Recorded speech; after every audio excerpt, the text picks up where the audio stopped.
Today's presentation is by Sagar Lele, who is the founder and CEO of Rupeeting and has spent more than a decade in equity markets across investment advisory, institutional broking, and asset management. His last stint was in fund management at Daiwa Asset Management, which is Japan's second largest AMC with an AUM of $200 billion. He is a CFA chartered holder, holds a master's degree in finance from the University of Reading, and a bachelor in business from NMIMS. Thank you so much for joining us here, Sagar. Please take it away. Thanks, Harsh, for the introduction. So the stock we're going to cover this time is Ambuja Cement. Now, the investment thesis on Ambuja Cement is based on both cyclical and structural factors. And I say that because cement is something that is very heavily influenced by cycles. And all the stocks tend to move in tandem during this period with deviations, of course. But we've got this very unique opportunity this time around where Ambuja Cement also has some structural factors in place which are intrinsic to the company, and that will support the stock price irrespective of how the cycle moves. So that said, we are positive on the cement cycle over the next 2 to 3 years.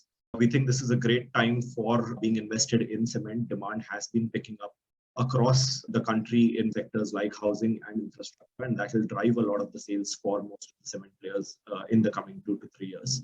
While we say this, we are still not entirely positive on the whole country as such. There are regions and regional factors that do influence how stock prices move and how companies perform. And keeping this in mind, we are more positive on the north and west. It seems to be very well placed with our thesis, and its majority presence is in the north and west. Now, one of the factors has been that Ambuja has been a laggard for the last 10 odd years. Right? It hasn't done really well. There has been absolute inactivity when it comes to capacity expansion or sales growth. But this is something that we see changing over the next few years. Now, this has to do with both capacity expansion as well as some measures that they're taking on the operational side. So we think there will be a boost not only in terms of sales and volume, but also a higher boost in terms of profitability. Given that it's been a laggard, it has historically traded at a deep discount compared to its peers. But now that it's changing and we are in a favorable cycle, we think that a re-rating is deemed for this stock. We'll start with a top-down approach in this presentation. So we'll cover some basics in terms of why we're positive on the cement cycle overall. And then we'll slowly flow down into which regions we are positive on and hence why Ambuja. So when it comes to the cement demand, we are positive around this time. We were actually positive even 2 to 3 years back. If you look at this graph down here, you will see that demand trends have been picking up very well since FY17. But COVID-19 caused a little bit of a lapse in terms of this trend. So most of the cement demand comes from either housing or infrastructure. And both of these sectors have been seeing a significant boost since the new government has come in. So there is a lot of focus on infrastructure development as well as affordable housing. So both volume as well as pricing pick up when it comes to high demand. And we expect that to continue at least for the next 2 to 3 years, because we are very well placed in the cycle right now when it comes to election cycles or the government spending and pent-up demand.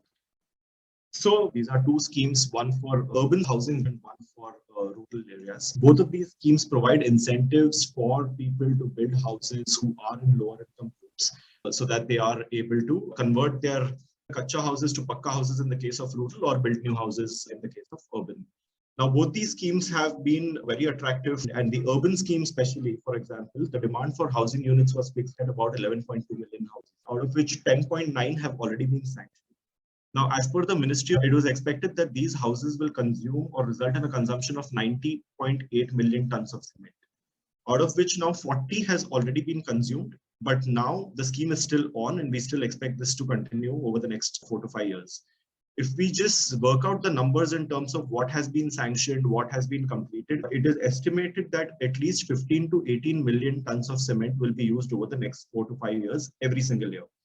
Now, just to put these numbers into perspective, the current consumption of cement or the production of cement is around 420 million tons. Right? So if you're talking about 15 to 18 million tons of addition because of only the urban scheme, we're talking about a 4 to 5% growth on those numbers directly only from this scheme. The rural scheme is intended to provide about 29.5 million houses. What we expect is that 4.4 million units will get added in FY22. Right, so that is a further boost to these numbers only from the housing schemes. So overall, we're looking at least a 4 to 5% growth in the next year. And obviously, there are other factors which will also add to it.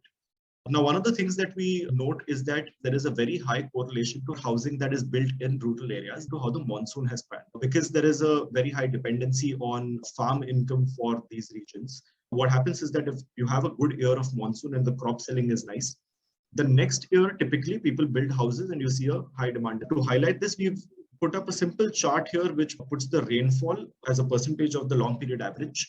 And whenever it crosses 100, or it goes below 100, you will see that cement demand is perfectly in line with these trends. Now, what we notice is that CY 19 and 20 had good monsoon. However, because of COVID, this did not really translate into a proportionate growth in cement consumption. Now, what we do expect is this pent-up demand to result in a higher cement usage in the coming 2 years. So apart from the Pradhan Mantri Awas Yojana schemes for urban and rural, what we also notice is that urban residential sales have been picking up. There was an inventory build-up problem in residential sales over the last decade. But what we notice is that in FY 18, 19, 20, this inventory had started reducing. Now, the other factor that contributes to high consumption is infrastructure. We've all seen that this government is very heavily focused on infrastructure spending. That is very visible from the amount of budget allocations to infrastructure and the kind of growth we've seen in infra schemes, whether it is in airports or highways or ports or even metros. This again obviously was impacted in COVID, but this is expected to pick up again. And why we're confident of this picking up is plainly because of how election cycles work. Now, we've noticed that, and we've put that in this graph here, is that every election cycle, just before the election, the 2 years before that, you see a lot of spending by the government on infrastructure projects. There is a certain recency effect that the government tries to play with citizens, wherein before the election, if you do a lot of work, if there is a lot of development that people see around, then the chance of people remembering that and looking at it positively increases. Right? So in 2019, before the elections, 2017 and 18 saw a sharp increase in demand for cement. Similar was the election before that and prior to that and every single election. Right? The 2 years, you see a massive jump. And then right after the election, you'll also see a dip. You see this dip here, as well as 2019. So as soon as the government is elected, the first year will always see a dip because of planning going on or because of prior infra projects creating a high base. So now that the election is in 2024, I think the trend is going to be that 2022 and 2023 are going to again see that sharp jump in infrastructure spending, also contributed to by COVID because COVID had stalled a lot of the projects. So I think there is a double tailwind when it comes to infra projects this time around. So overall, we are positive on both the housing sector and infra sector, which contribute massively to cement consumption. And hence we are positive on the overall cement cycle in the coming 2 years. Now, as I said earlier, this does not translate into uniformly being positive across the country because every region has a different dynamics in play. Just to give you an example, there is a lot of limestone reserves in the south. And the south is a very fragmented market. So you've got a lot of players fighting for that market, and there is pricing which is always under pressure. Somebody will always undercut somebody else on pricing. And those trends tend to make the south market a little bit unattractive. However, the north and west markets are very different compared to that. They are very concentrated. So the top 5 players will usually hold a majority share. You can see it from the chart here, where 70% of the market is controlled by the top 5 when it comes to north. However, that number is close to 40-45% when it comes to the south. The demand in all the regions is pretty strong, but the supply is constrained in the north, south, and the west markets. So essentially what will happen is that the demand will exceed the supply in these markets. Now that is a good situation because the pricing power for all the players in that market increases massively.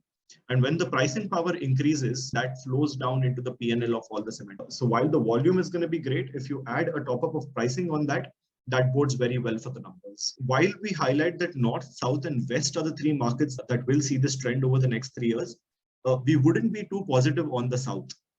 And that's primarily because of how the south market is shaped.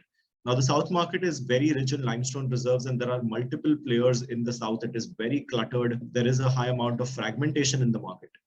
So whenever the south market sees an increase in demand, you'll always see cement players trying to desperately sell their stuff out. And when that is happening, usually the pricing power in the market goes away. Pricing sanity tends to remain when there is a concentrated market and there are only 4 to 5 players controlling the market. right? The East is something that is seeing amazing growth as well. However, the problem is that capacity addition is very high. Another problem with the East is that whenever the south of India sees excessive supply, usually it is dumped into the Eastern market at that time. So the geography of India makes it very viable for players in the south to transport cement to the east, because you have the Western Ghats, which make it difficult or make it higher in terms of cost for cement to be transported from south to west. So a lot of dumping happens in the east, and hence pricing power also goes down there. So we focused on north and west, not only because of demand, but also because of the ability of players to hold on to pricing in these two markets. One more trend that we'd like to highlight is that there is excess grinding capacity in the east, west, and central. Now, how we figure this is that there are clinker units and there are grinding units, right? So clinker units usually produce clinker, and then that is ground into fine cement at a later point in time. Now, your grinding units can be at a separate location.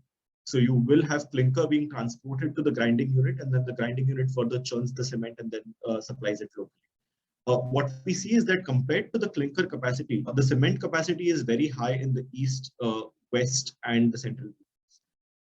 Now, this tells us that the grinding capacities are high, and hence the demand supply metrics may not work as favorably as the north in these regions. So again, it all comes back to us saying that north and west are the preferred markets for us, and we wouldn't really play the whole of India uniformly, even if we are positive on the overall sector. Now, how this plays out for Ambuja is that Ambuja has a majority of its sale coming from north and west. If you look at ACC, if you look at Ultratech, they are pretty diversified when it comes to the regional split.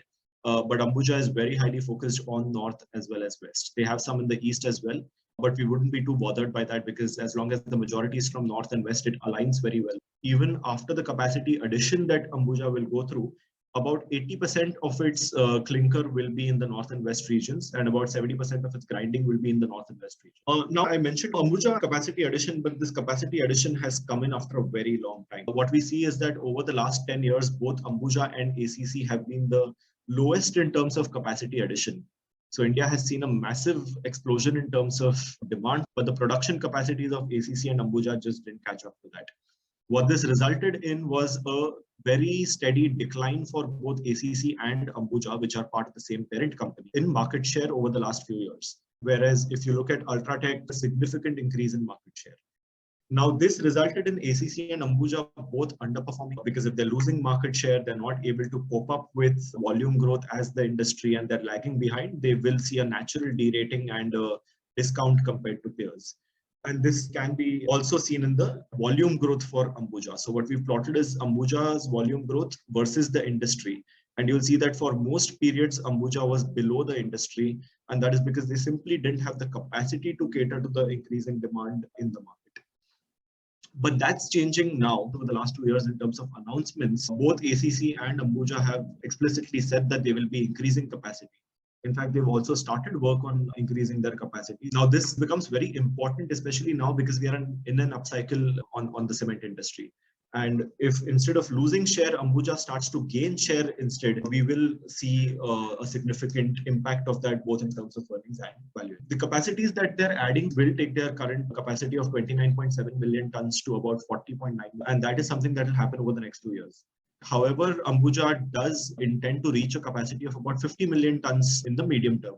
So I think they will be faster than the market in terms of capacity addition. So apart from capacity addition, what we do see is that Ambuja has a lot of potential also in terms of operational efficiencies. Now, while we speak of them being laggards over the last 10 years in terms of capacity addition, what happened also was that they didn't make any improvements on their existing plants. So in cement production, a lot of new technology has come in, a lot of new efficiencies have been developed by players. And Ambuja had not been able to replicate those because their plants were legacy. They didn't have any new plants coming up, so they couldn't really implement new technologies in new plants and improve their overall operational efficiencies. If you notice that the average realization of both ACC and Ambuja is higher compared to Ultratech, Shree and Dalmia, right? These are the top 5 players, and their average realization per ton comes higher primarily because of a higher percentage of blended cement as well as higher percentage of retail segment. So when you sell to retail versus selling to the government, you get a better price and realization. Also, if you have noticed, ACC and Ambuja are premium brands. Like Ultratech also is branded, whereas you wouldn't really see a Shree Cement or Dalmia Cement being in the branded category. Now, brands always tend to provide you with the ability to charge a premium to customers, and that reflects in the numbers. So despite having a better brand, despite having a higher trade segment, and despite having higher realizations, you will notice that the cement EBITDA for both of these are still on the lower sides, EBITDA per ton. So the profitability is lower despite having realization which is higher, primarily because of the kind of cost and operational methods that Ambuja and ACC were using. For example, there is something called as WHRS, which is waste heat recovery systems. Now, when cement is produced, what happens is you require a lot of heat in order to make cement. Now, this heat can either be captured in the cement manufacturing process or it is lost in the air. Now, when it is lost in the air, what happens is that you need a higher power consumption to keep the heat going on and to keep your cement manufacturing on. So the power consumption increases significantly. But if you're in some way using technology able to capture this excess heat, then the amount of incremental power consumption to produce cement reduces significantly. If you notice, Shri has pioneered the WHRS systems and they have about 50% of their power needs coming plainly from this source, whereas only 2% of it is for Ambuja. And this is because the plants are old. So they're not able to implement WHRS in their old plants. They can make some amendments to their manufacturing facilities, which they're doing now. But this is one large potential for it. And this is also reflected in the percentage of captive power. Captive power is something where you make your own power and use it for your consumption. Now, power is a very large component of cement manufacturing when it comes to cost. If you've got a higher power percentage coming from captive plants, you will benefit more because you're not buying power off the grid. And that turns out to be cheaper.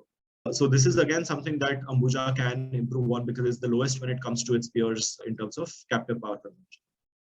There are other factors as well which we can skip for now, but are also important in determining how the cost metrics turn out for Ambuja.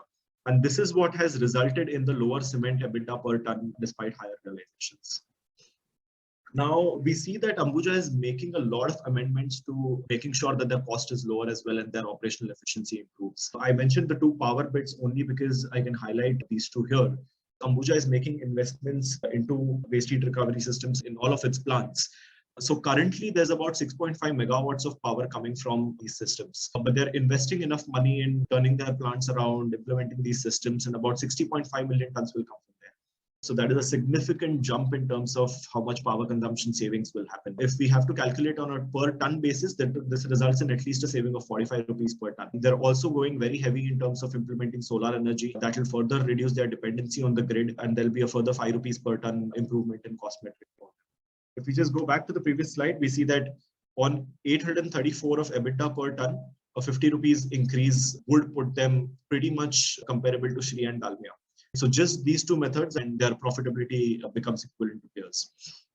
Now we've listed out some other things as well, which contribute higher to this 50 rupees number. This comes in the form of limestone mines, securing contracts for setting up some fly ash dryers, hot air generators that further improve efficiency of the plants, improving the logistics efficiency as well. So even transport plays a very important role in how cement costs turn out. So if your end market is very far from the plant, you will incur a higher amount of cost in terms of logistics and transport. Also revamping their entire logistics efficiency by placing grinding units, by trying to reduce the lead distance so that the transport cost comes down, because this also has a very high dependency on fuel costs, which obviously are on the rise in India. The other thing that will also lead to efficiency improvement is benefits that Ambuja will receive from signing an agreement with ACC. Both of these are from the same parent company. There was a merger on talks between Ambuja and ACC earlier.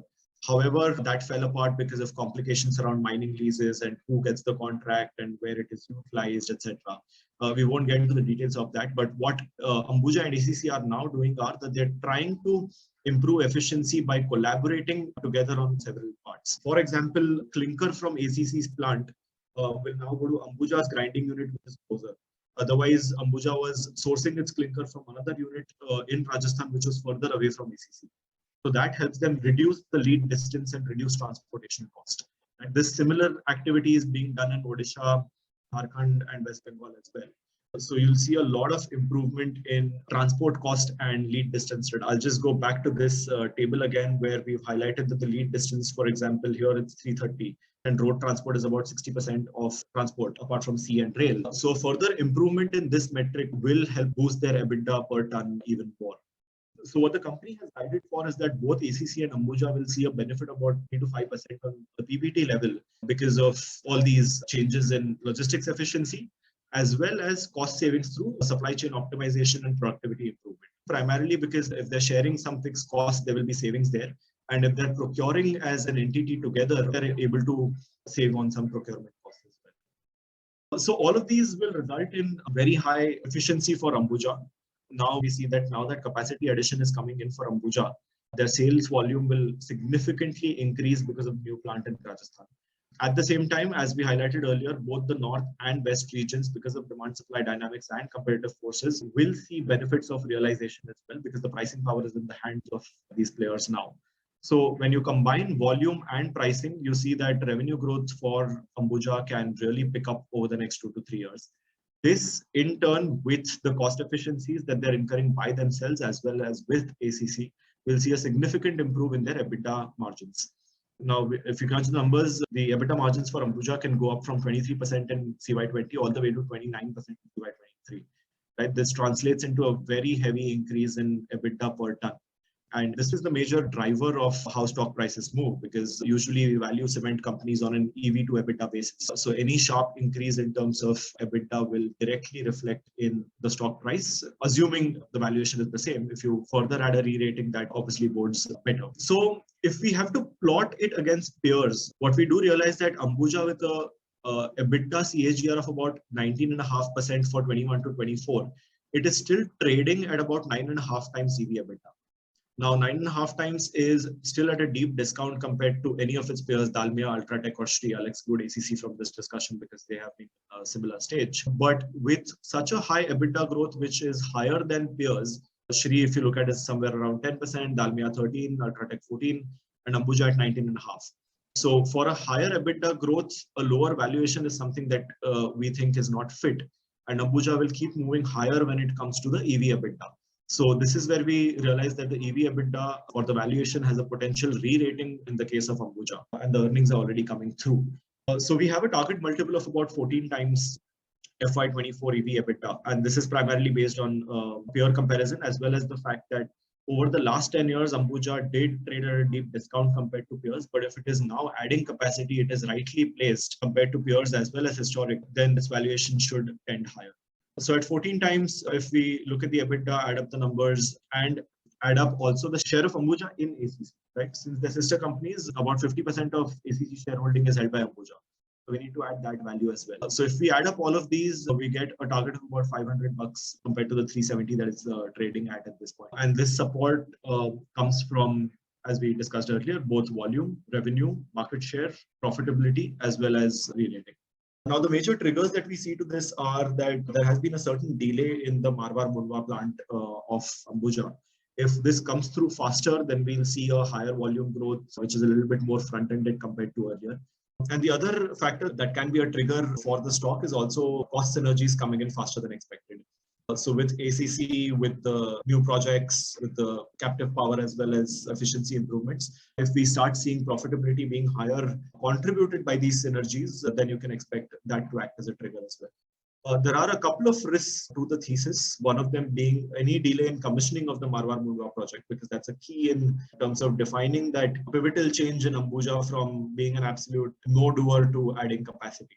So if there is a further delay in that project, if that capacity, something goes wrong in terms of adding that capacity soon, there may be some delay and the stock may sort of go sideways till that time. And the second is, of course, inflationary pressure and fuel costs. When it comes to making the clinker or transporting the cement, fuel and power play a major role. And any cost increase there will directly affect the profitability of all cement companies. But like we said earlier, despite cyclical pressures or upsides, there is a certain intrinsic play towards Ambuja, which we are excited about, which comes from several factors. And that may turn out to be a tailwind even if the cycle goes wrong or if there are pressures in the cycle. So yeah, a combination of both cyclical and structural factors make us very positive on Ambuja at this point in time. We think there is a sea change compared to how it has historically operated. And the next 2 to 3 years, both in terms of industry level as well as changes at Ambuja, make for a good and exciting opportunity for us to be invested in Ambuja Cement. Thank you so much, Sagar, for this excellent data-driven presentation. It's one of our best so far. I just have a couple of questions.